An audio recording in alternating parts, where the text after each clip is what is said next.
How many people I meet who haven't defined their context, who can't speak of the life they're looking to create for themselves, their family, their business, etc. And for me, it's really the first step. It's the foundation of all design, is getting clear about what it is you're shooting for in life, what you value, what you're willing to do to secure that, and how you're going to take responsibility for the resources around you to ensure that that is a lifestyle that can go on for generations. And so that's the first place to really start any design work in my mind. If you haven't looked into that work, go write your holistic context. Something else I've seen a lot of is people hesitating to get started because they're looking. All right, so he's talking about Allan Savory's book, Holistic Management. Mm-hmm. And so Allan Savory's stuff says, you know, how do you know if you're accomplishing your goals if you never wrote your goal down to begin with? And I've got, I think, 2 podcasts where when I was in 2012 on a tour and we stopped at Del Artemis Farm and we explored this angle for the 2-hole podcast about having your goals and stuff like that. And I think later he's going to mention that he has, that when he got to his farm, they listed off 50 goals. And I think that, you know, if you're new to this stuff, that, yeah, making lists upon lists upon lists of what are all the things that you want to do and how are you going to make it work is going to be very helpful. And at the same time, there is something to be said for a more artistic approach where you're going to not necessarily have goals, but you're going to try a bunch of things and kind of see what paths present themselves. And it's like, whereas Allan Savory appears to basically thoroughly and completely poo-poo this approach, Mm-hmm.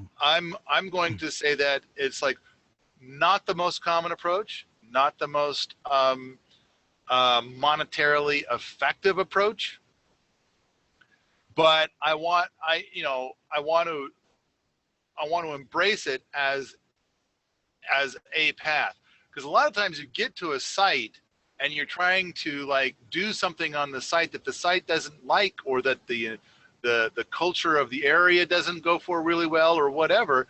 And then there's other paths that present themselves, and then you find yourself doing those things, and it's like 10 times easier. And then before you arrived, you never thought that this would be the thing that you wanted to do, and next thing you know, this is what you're doing. Yeah, and that's why, well, that's also why permaculture is a design science. It's the idea of doing the design, or what is it, 75% thinking, 25% doing, or planning to doing. So you really think about what you're going to do, why you're going to do it, and how you're going to do it before implementing, and what it affects before implementation. I think that a big promise of permaculture is that you can be far lazier. That, you know, Eventually. Yeah, but there's the key. Eventually. But it's a lot of hard work up front. And it is. It's giving a gift to your future self. Yeah. And you know, and so then that's part of it. You've got to, and it's still work. That when you give a gift to your future self, that gift is a gift of work. It's going to be like, I'm going to put 100 hours in, and it's going to pay me back 500 hours worth of effort down the road. As opposed to, you know, what a lot of people seem to believe is that they'll put 0 hours in, or they'll put 20 minutes in, but they want hundreds of hours of return on investment. Yeah. It's like, yeah, it's good to want things. Just go ahead and want away. Just want that, and we'll see how it works for you. But yeah. Well, what do you have to say towards, because I get this a lot, is people, they're working a 9-to-5 job. They want to get into permaculture, but they feel like they have to save a certain amount of money or get a certain amount of knowledge before they begin. The answer to that question is the same as the answer to nearly all questions. It depends. It depends. And so there are people who have a full-time job, and They do permaculture. They bought land outside of town, and they're doing the permaculture thing, and they're grooving on it, and they're pulling it off, you know. But now they're working 40 hours a week, and instead of commuting for 5 hours a week, they're probably commuting for 10 hours a week. And then every other waking moment is working on their site. So now they're working 100 hours per week. Mm-hmm.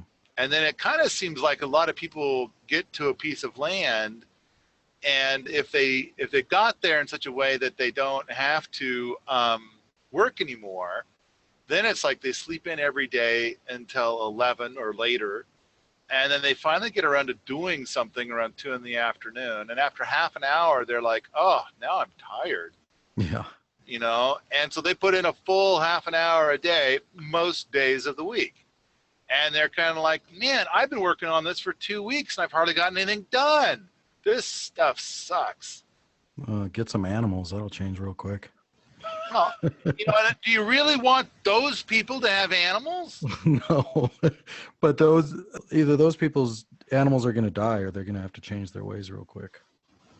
They got to be fed. If you're going to keep them caged up, you're responsible for keeping them alive. Well, I think that you're responsible for giving them a life that's better than if they were not caged up and they were in their natural habitat.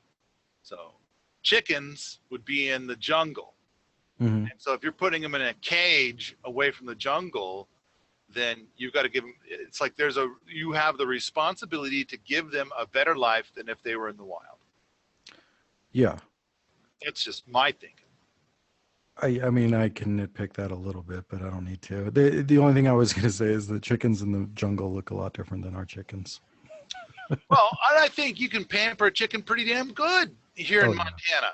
Oh, yeah. You know?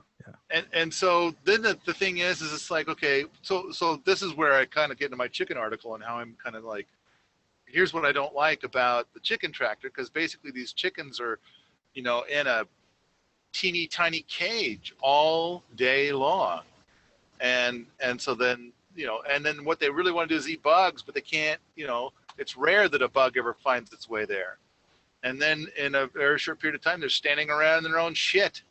That's not cool.